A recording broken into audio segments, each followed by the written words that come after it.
Central Vermont OLLI Spring Series is dedicated to Mary Just Skinner, who died recently. As a member of the Central Vermont OLLI Planning Committee, Mary brought wonderful speakers to the series with her connections and friendships throughout Vermont. She was a talented public speaker and gave many of our speakers lively and eloquent introductions. She will be sorely missed. And now it's my pleasure to introduce, there I go. Keep my mouth where it should be. It is my pleasure to introduce today's speaker. We have retired Vermont Supreme Court Chief Justice Jeffrey Amstoy.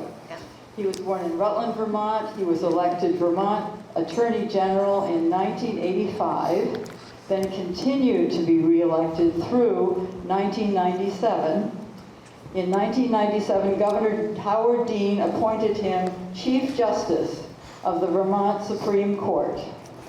And in 1999, Chief Justice Amstoy authored the opinion in Baker v. Vermont, the court's decision that led to Governor Howard Dean's signing of legislation making Vermont the first U.S. state to allow same-sex civil unions.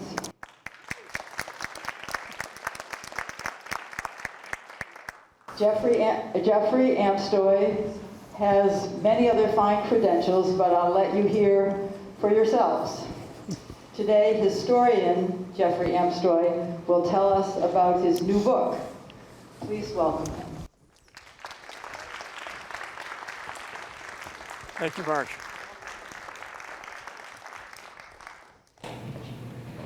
Thank you very much. Can you hear me? Does this work? Great.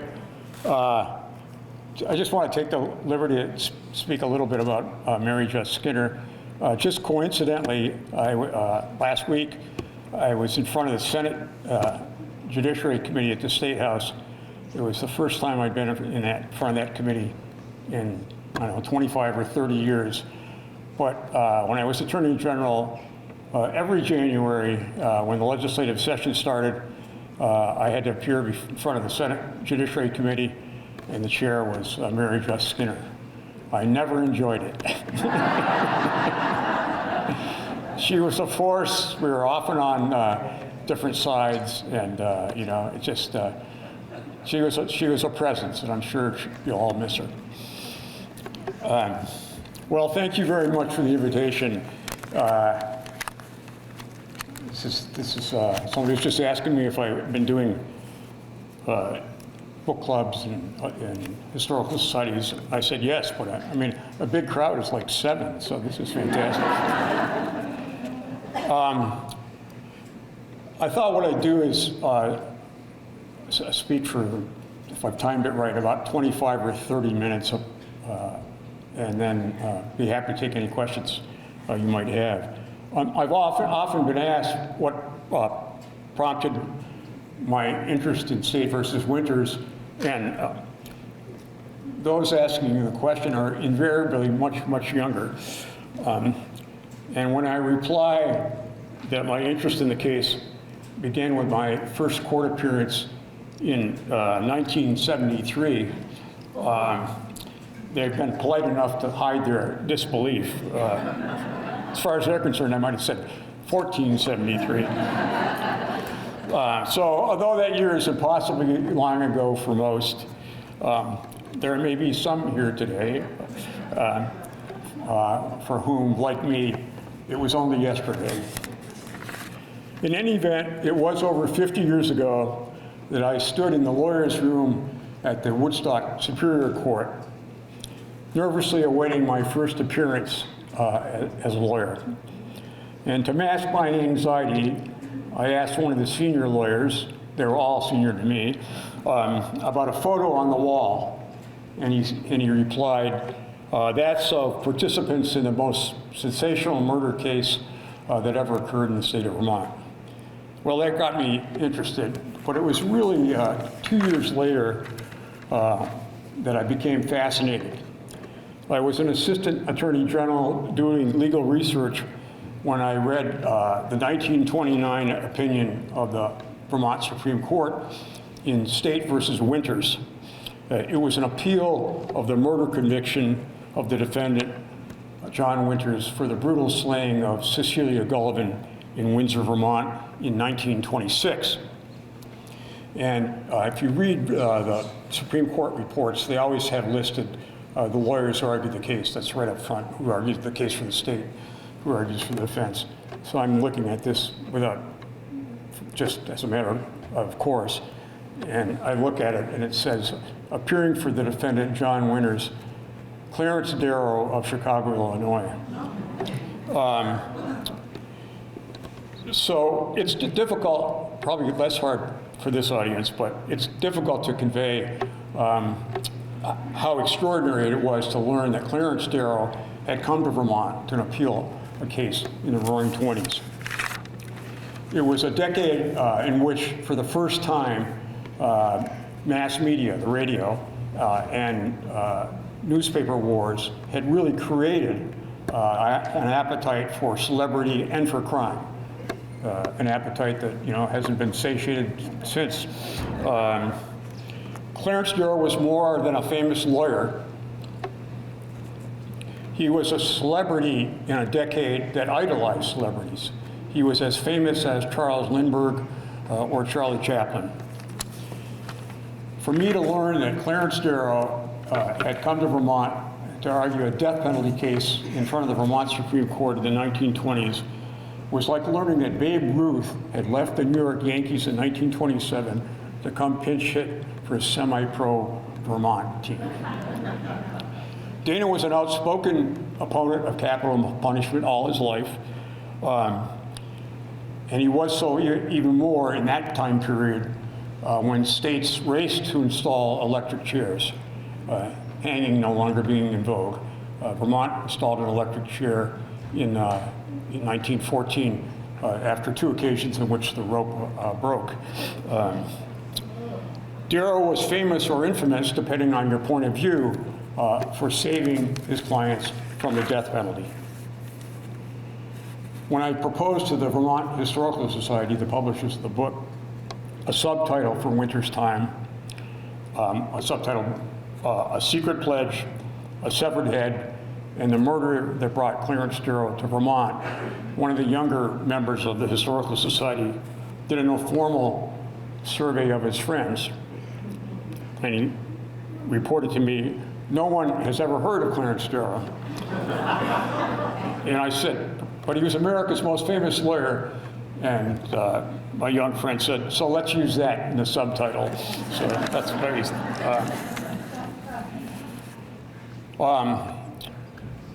but they didn't object to a severed head. And there's no question that it's prompted interest in the book. I was unfamiliar with the world of true crime podcasts, but it's actually a large one. I did a podcast called, one out of Minnesota, I think it was, called Most Notorious.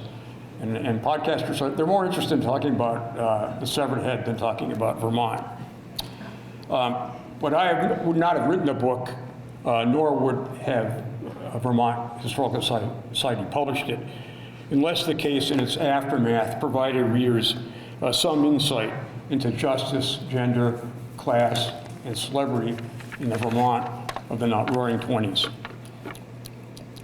It's perhaps more accurate to say that, as I was just saying to somebody, that I would have written Winter's Time as a simple true crime story if I could have gotten a major publisher to bite.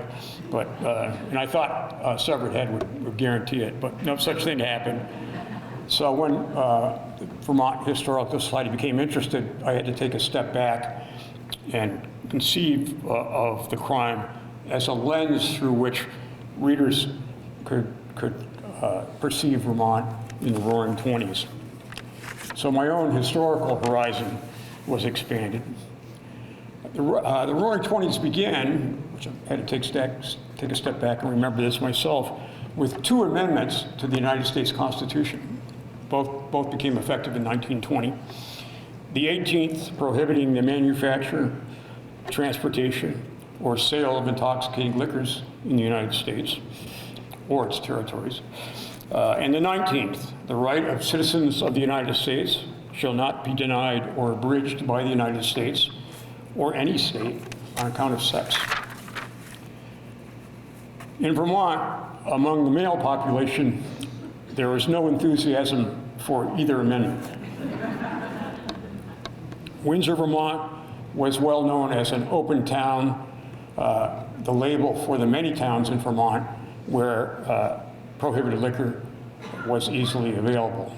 And the Vermont legislature, despite the fact that 20 states had already done so, refused to allow women to sit on Vermont juries. Windsor, Vermont was the center of Precision Valley, the locale of companies that comprised the foundation of America's machine tool industry. Precision machine tools like lathes and drill presses enable the replication of standardized parts, which in turn allowed mass production. It was an innovation as significant to American prosperity as Silicon Valley was in the 20th century. Cecilia Gullivan was the treasurer of the Windsor's Cone Automatic Machine Company. She had first worked for Frank Cone when he managed the immense Windsor Machine Company. And these were cutting-edge companies supplying parts to all the automobile industry. When in 1916, Cone started his own company, his first hire was Cecilia Gullivan. A decade later, Gullivan, in addition to being the treasurer, was often in charge of the company. Big factory floor, probably 600 workers. She was a leading machine tool expert in her own right. I had not intended, when I had planned the format of Winter's Time, to focus on the murder. Clarence Darrow played no part in the trial. His interest, and I thought mine, was only after the trial when he argues the appeal of the conviction to the Vermont Supreme Court.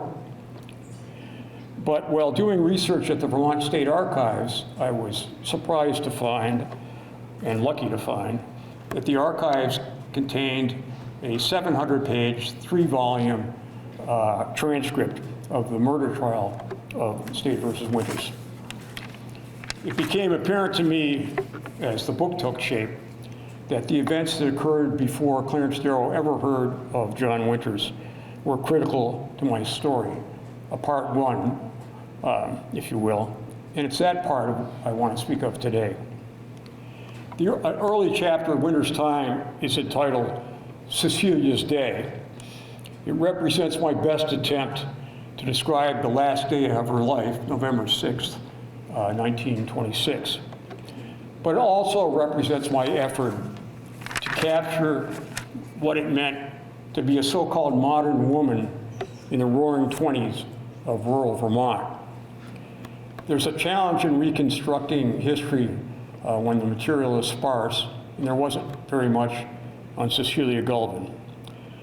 But I don't think I missed the mark when I concluded that she was a remarkable woman for any time, but especially for her time in that profession.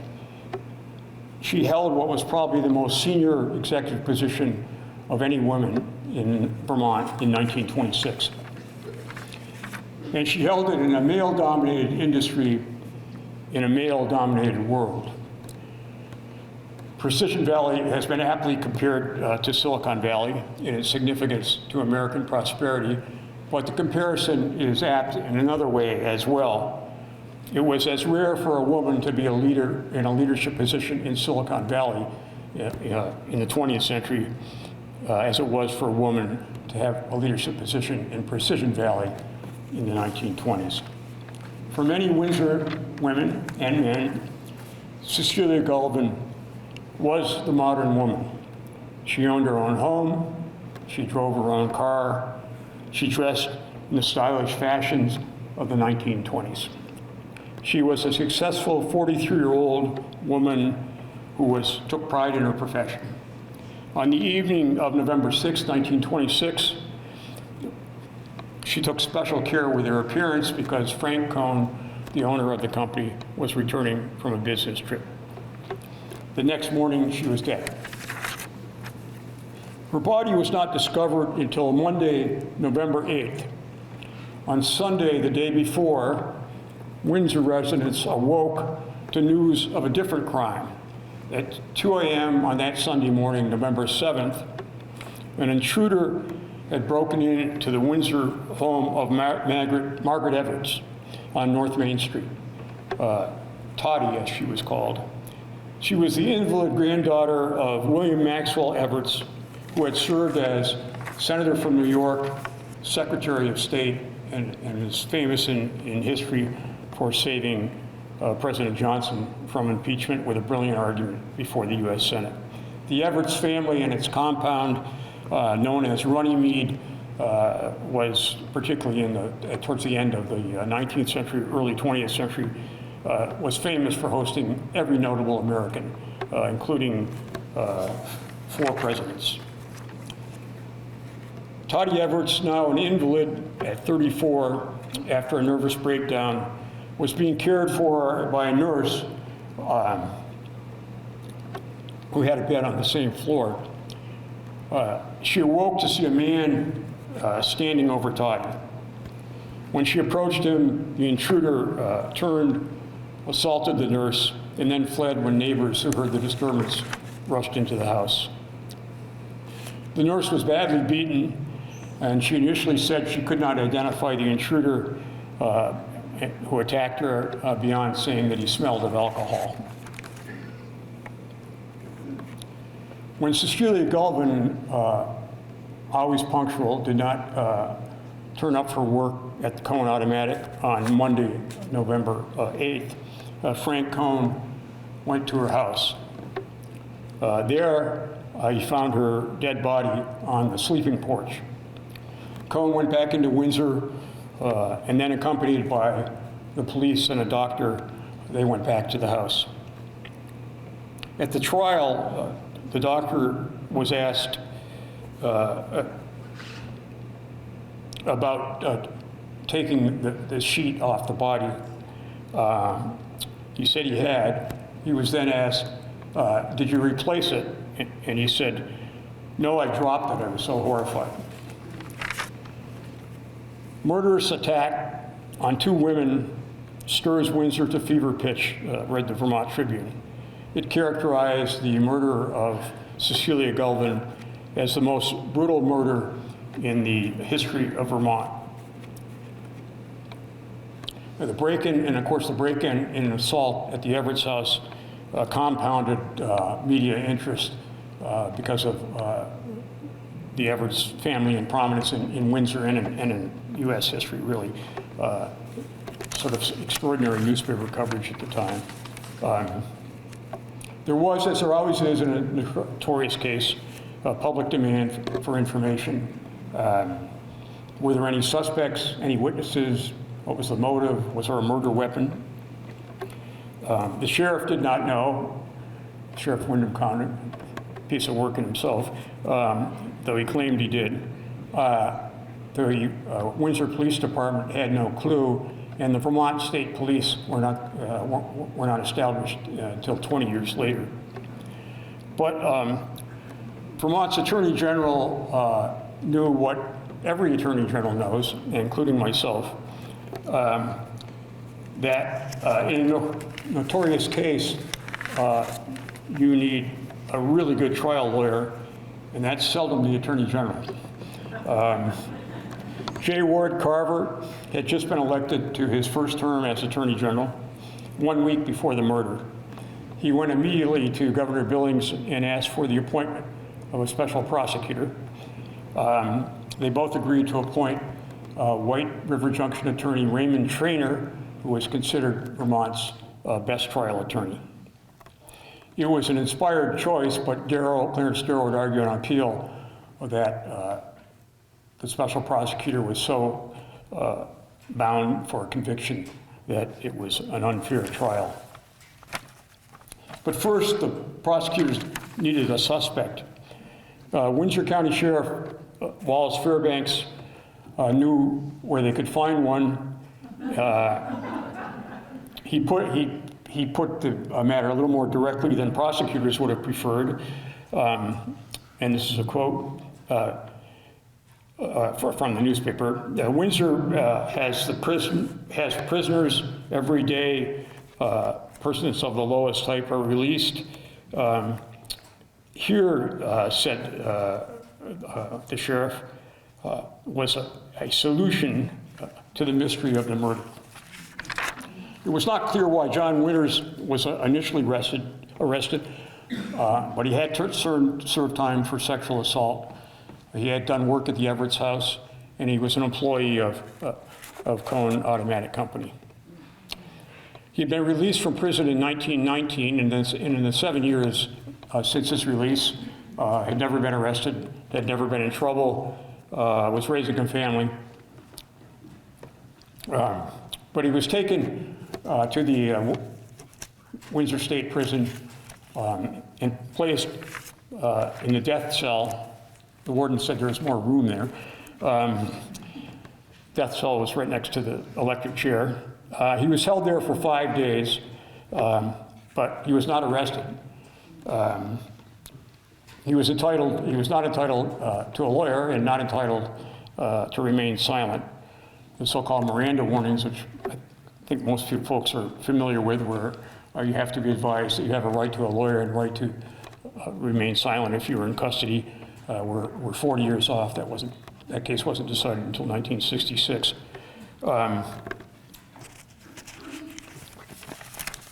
Sheriff Fairbanks had an additional reason to think that Winters would soon confess. Again, this is his direct quote from the newspapers. He will confess because he will not be able to withstand the cruel grilling of State Detective Brown. Brown was the Attorney General's investigator, and he did indeed try a number of good cop, bad cop tactics to try to induce Winters to confess. He brought Winters to the home of Toddy Everett's and had him stand over the invalid's bed in the presence of the nurse, sort of a lineup of one, if you will. Unsurprisingly, the nurse ID'd Winters as the intruder. John Winters could not believe that, but he still would admit nothing to the Attorney General's investigator. On the 5th day of Winters' confinement to the death cell, Detective Brown asked the special prosecutor trainer to come to the prison to see if they could not induce some kind of a statement out of Winters. They could not. The prison warden described Winters as a tough nut. He was either that, or worse, he was not the murderer. The state either had to release Winters or arrest him. They chose the latter, and on November 13th, 1926, John Winters was arrested for the breaking and entering into the Everett's house, the assault on the nurse, and the murder of Cecilia Gullivan. Sheriff Fairbanks described the case as iron-bound from the beginning. But the special prosecutor knew better, and so did Springfield attorney Herbert Tupper, who was assigned by the court to represent Winters. He was not Clarence Darrow, but he was good enough to earn Clarence Darrow's admiration when they worked together on the appeal to the Vermont Supreme Court. Windsor residents, certainly readers of Vermont newspapers and the Boston Globe, all the Boston papers, expected Winters to plead guilty to murder. Winters' lawyer had a different plan. If my client has been arrested for murder, on what evidence has the arrest been made? It was a good question. The special prosecutor knew he couldn't answer it. Defense lawyer Tupper demanded, as it was his right, that the state present evidence at a preliminary hearing. So many Windsor residents and reporters clamored to get into the hearing that the hearing was held in the Windsor Armory. There were actually 3 preliminary hearings, each one with hundreds of spectators. At each one, Special Prosecutor Trainer found a reason not to present evidence. At the first, he said the nurse was sick, At the second, he said Detective Brown was sick, and at the third, he said he was sick. He was playing a deep game, as prosecutors sometimes do. He was stalling so he could convene a grand jury. Grand juries are seldom used in Vermont. In the 12 years I was Attorney General, we never used a grand jury to indict a defendant. The charges are usually filed by what's called an information with accompanying affidavits that give the judge the opportunity to see what the evidence is before a criminal charge is filed. But grand juries have immense advantages for prosecutors. For one, defense lawyers can't be in them. Second, they're secret. It's been said that grand juries would indict a ham sandwich, and there's some truth to that. And if you've been looking at the papers lately, you'll see why. Special Prosecutor Traynor got his grand jury, and in December of 1926, he charged John Winters with the first-degree murder of Cecilia Galvin, the punishment which was death in the electric chair. The trial of State versus Winters began in January 1927 in the Woodstock courthouse. It was based entirely on circumstantial evidence. It was critical for a Special Prosecutor Traynor to be able to introduce into evidence the assault at the Everett's house, because only the nurse had identified Winters as the intruder. But under general rules of evidence, it is impermissible to admit evidence of another crime in the crime charged, unless they're linked somehow by a motive or a plan. Clarence Darrow would argue strenuously to the Vermont Supreme Court that it was reversible error to allow the jury to hear from the nurse. Darrow said, "It was dangerous evidence. No jury could fail to be affected by it, and nothing could be more calculated to affect one." But even with the nurse testifying that it was John Winters who broke into the Everett's house and assaulted her, the special prosecutor did not believe he could convict the defendant without more. The more was Exhibit 35. Exhibit 35 was the severed head of Cecilia Galvin. It had been removed by the medical examiner in the autopsy because the special prosecutor needed it to demonstrate the state's theory of the case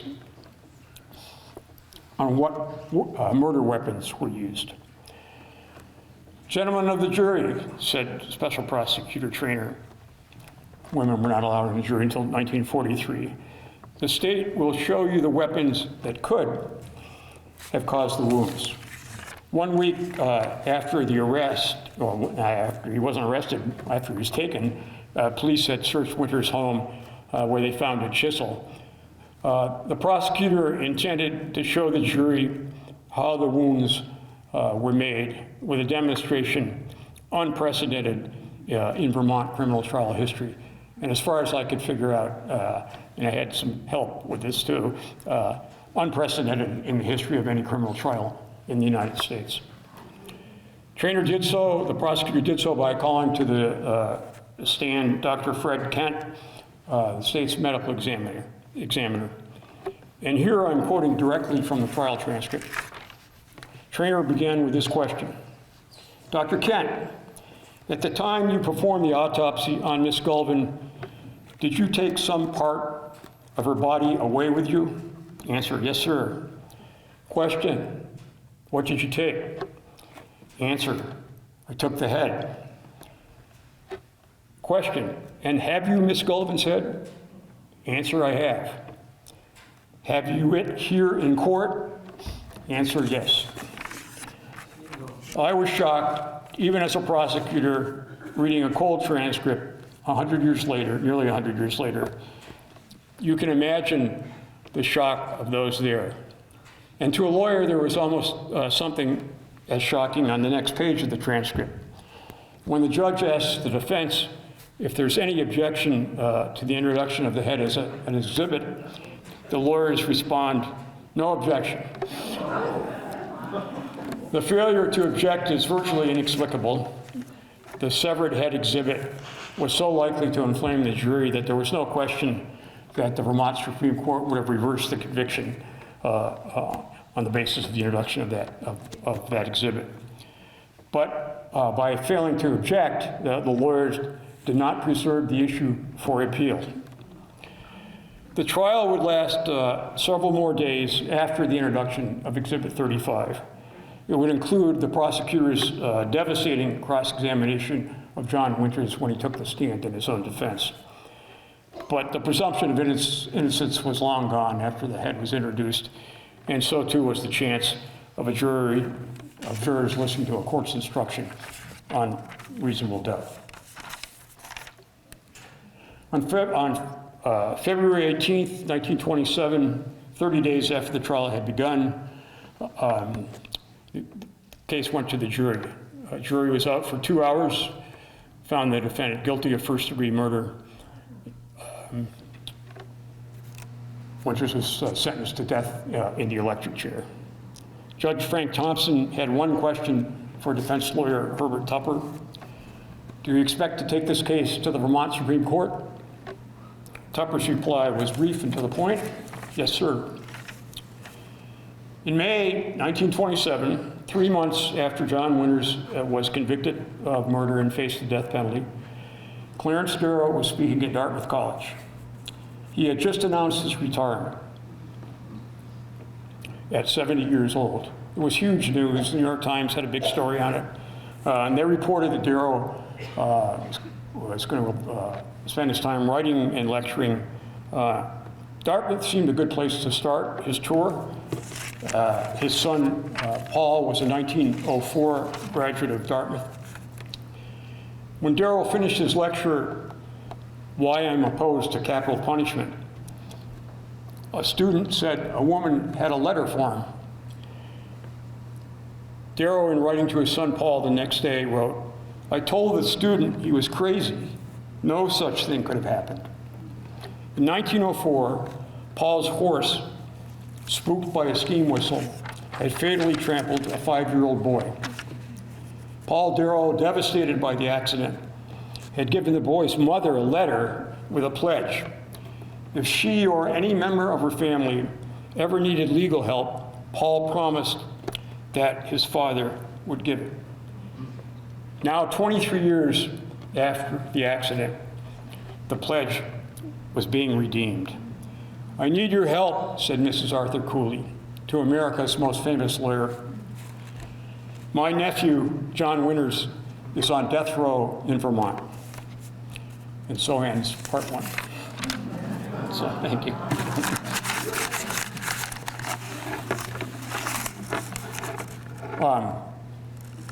So there is a part 2 to the book. So, and actually, the second part of the book,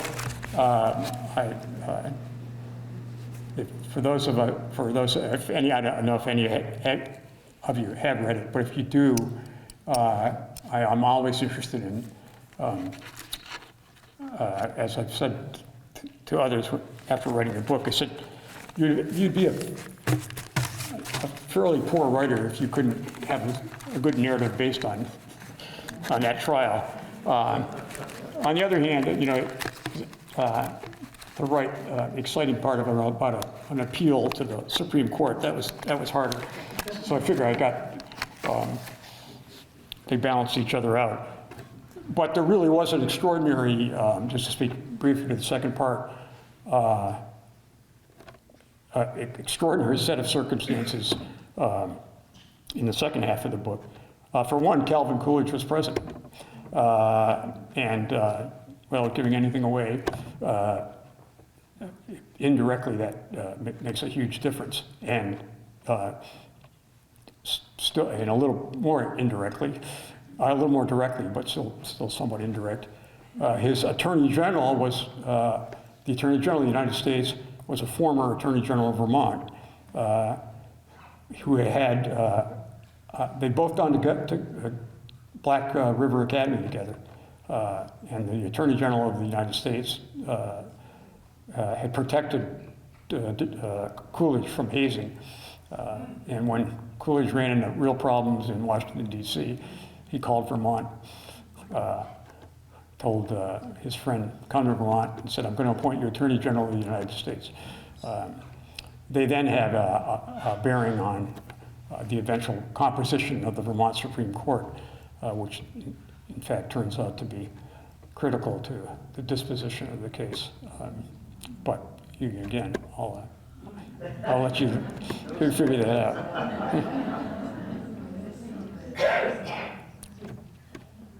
Questions? Yeah. Thank you.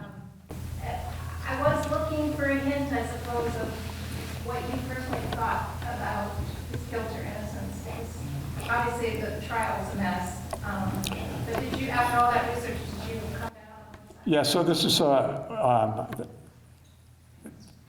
I usually start when I'm at a historical site. I should have started this way too, because it depends on, I think I did this the other night where folks said it was Reader's Club, everybody had read the book, and I said, I'll take questions afterwards, and I know one question you're going to get, and I'm not going to answer it.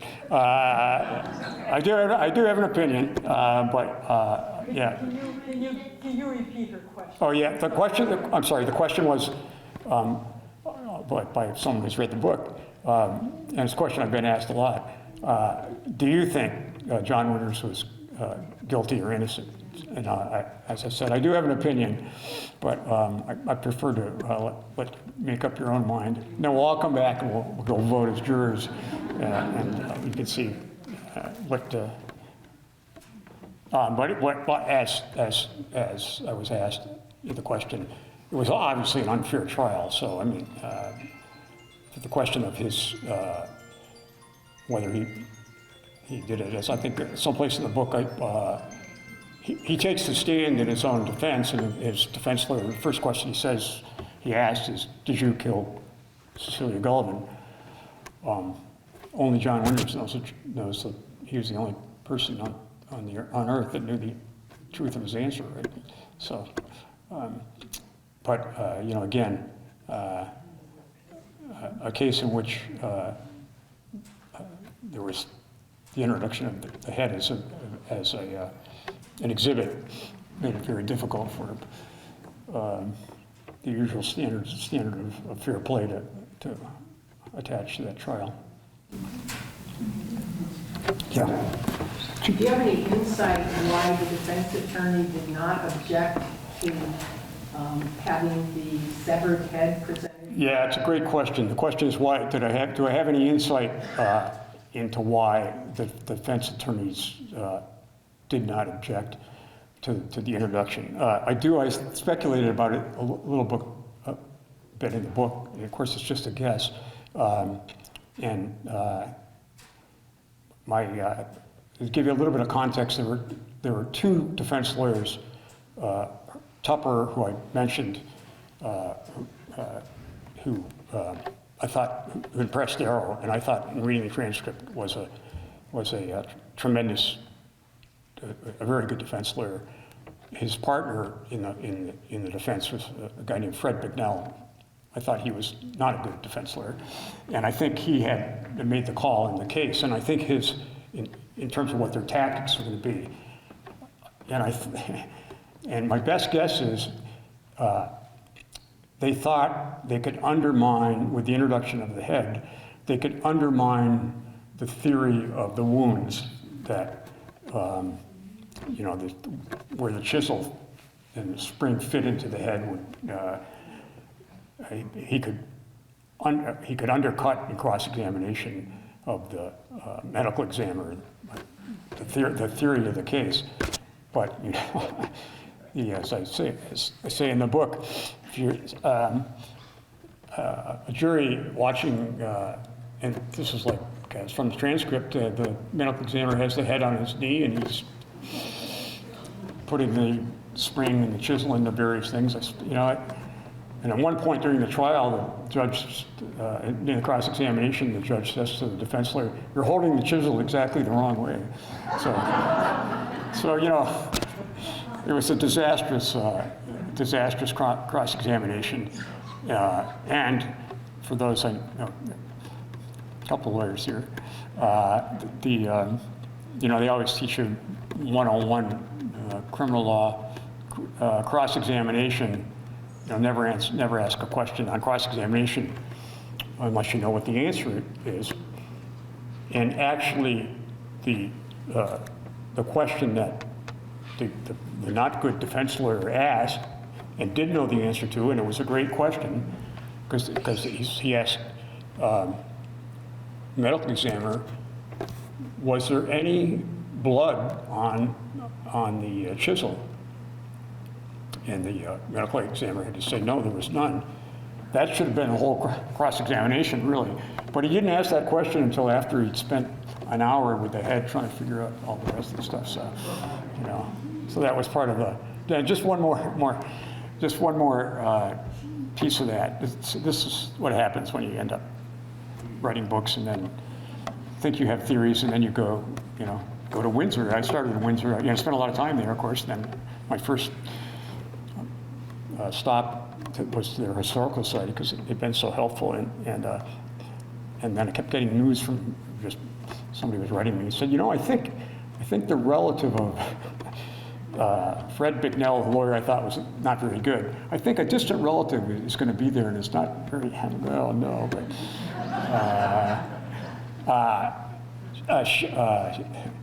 that relative did not show up. But one of the benefits would be a good word, I guess, of writing and then seeing a book out there and then presenting it is the reaction. You just never know what it may precipitate, and particularly in Windsor. I thought there'd be beyond my fear there would be a relative of that lawyer. I thought there'd be some others that might have some distant memories of the crime. And sure enough, there was. After I gave a talk, one gentleman came up to me and he said, my great aunt was she was mentored by Cecilia Gullivan. She was very interested in being at that time it wouldn't have been a business lawyer, but to go into business as a young woman. And Cecilia Gullivan was very helpful to her.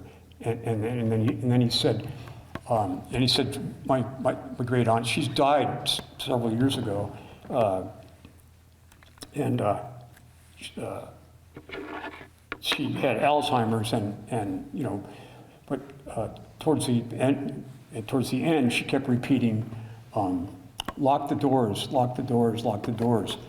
And he said it never occurred to me that the crime had made an impact on her that just had never left her. And that, I thought that was a pretty personal. And of course, the crime was just. Still only has 4,000 people, and I think it had 4,000 people then. It was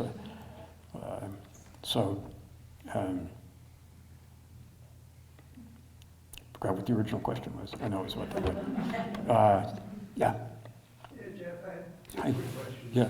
One was, after the trial and events of the time, were there other events where similar things happened in the greater Windsor area, assaults on women of any sort that may have shown there were other people that could have been involved?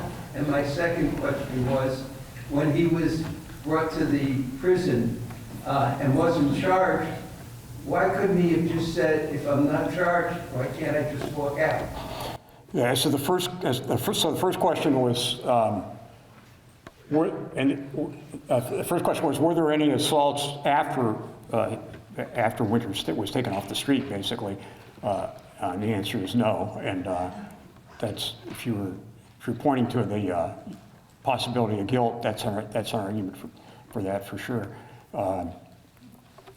The second question was, well, if he hadn't been charged, why couldn't he just walked out? So, well, they wouldn't let him out. That's that's the way it went then. Part of the interesting piece of looking at, Vermont wasn't Alabama, but in the 1920s, you know, there were a lot, you know, due process was where you found it. And if you had a judge who was, you know, less than sensitive to some of those things, you know, that's, and of course, the sheriff, again, as a teaser, if you read about Sheriff Fairbanks, who had been, well, he's yeah. Was there any talk in the preparation for the trial of them looking for any other motive, or like someone actually targeting her? Yeah, so the question was either really in the investigation and the preparation before the charge trial, was there any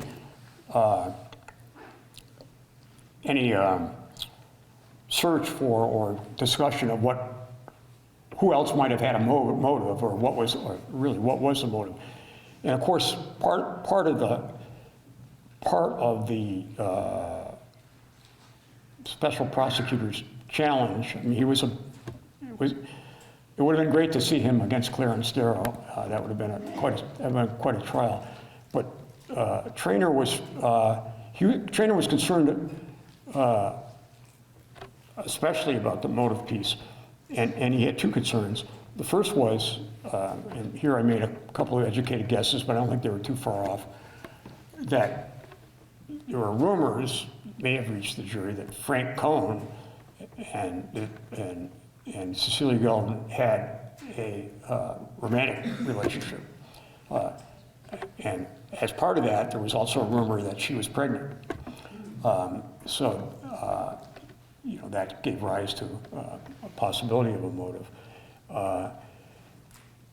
Traynor had a very interesting way of dealing with that question, and he did it exactly after he had introduced the head as an exhibit. He then said,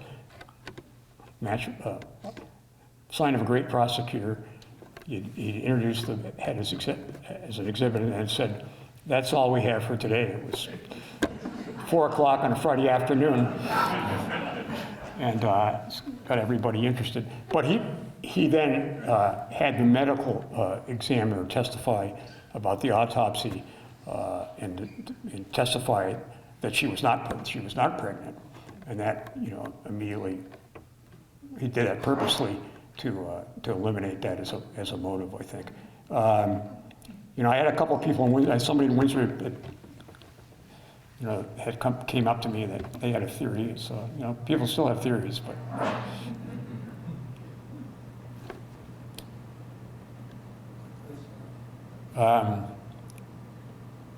Yeah. Yeah. I'm sorry, the light's not very good. He was like just a local man with a wife and a drinking problem. So he wasn't a known killer. That was a crime of passion, to sever someone's head.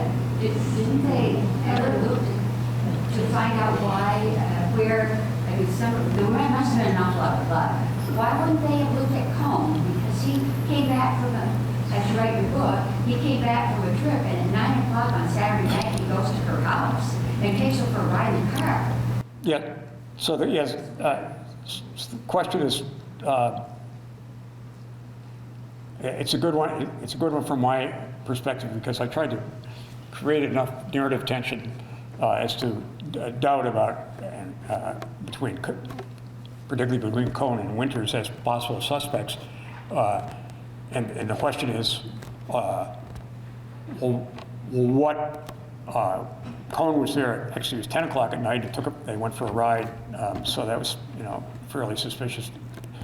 Could have been suspicious circumstances. Winters had never been arrested. The question was, I think, but it wasn't. You said that the crime of passion in which the head was severed. The head was not severed in the crime. Was severed by the medical examiner for the autopsy. Okay, and so that was, and that and, somebody, again, I think this is, first time out in Windsor, a question that had, occurred to me, but I hadn't addressed it directly, which is, so why did but for the purposes of the autopsy, why was it necessary to sever the head? And I think the answer is because the special prosecutor decided that he needed the head to prove the case with this theory, because he had no other murder weapons, and didn't think he would, and had no other evidence. So I think that's really where it came from. And the medical examiner was actually the junior medical examiner, so he was, I think, my sense was maybe a little more under the sway of the prosecutor, and I think that was all part of a very strategic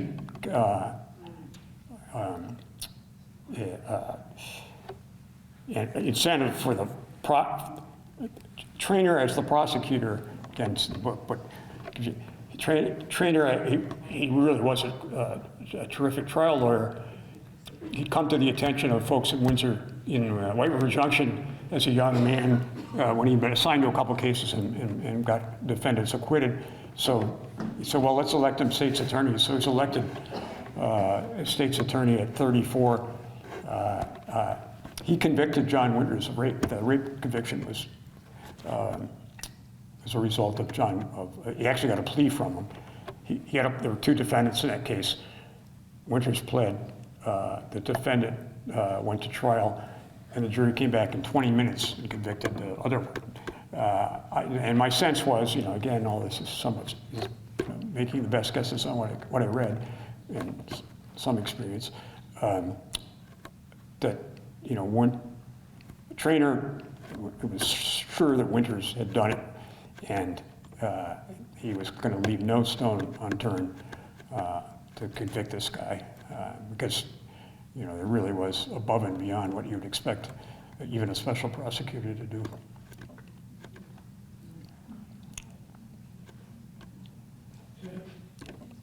Yeah.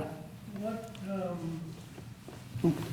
could you tell us how Clarence Darrow had any influence on the appeal and the outcome of the case?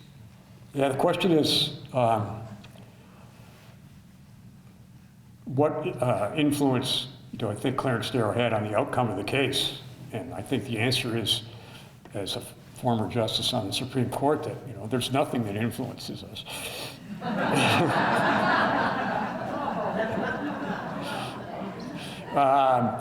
No, it was, of course, it was extraordinary. The Chief Justice, John Watson, had been on the court for 35 years, chief of the no-nonsense, like many of the lawyers, judges in those days, trained entirely, read for the law, but, really, really good justice. But, have Darrow in front of the court was just extraordinary. I mean, and the crowds, the Supreme Court had just moved 8 years. The Supreme Court building was a new building, built 8 years before the Darrow appeared. In a much bigger space than the old Supreme Court room in the State House, but wasn't big enough to hold the crowds. Probably the biggest crowd. The next time there were bigger crowds was probably Baker versus State, I think. We had big crowds for that state. But Darrow actually ends up arguing the case twice, and to the Supreme Court. He comes back to argue it, and he does so. Coolidge plays a part in that indirectly, and I think from the Chief Justice's perspective, he never would have, I think he had written for conviction, had voted for conviction, and but I'll have you read the book to figure out how unhappy he was. Was there any indication that Winters was an alcoholic or was a heavy drinker? Yes, I think he'd been brought up somebody asked me what was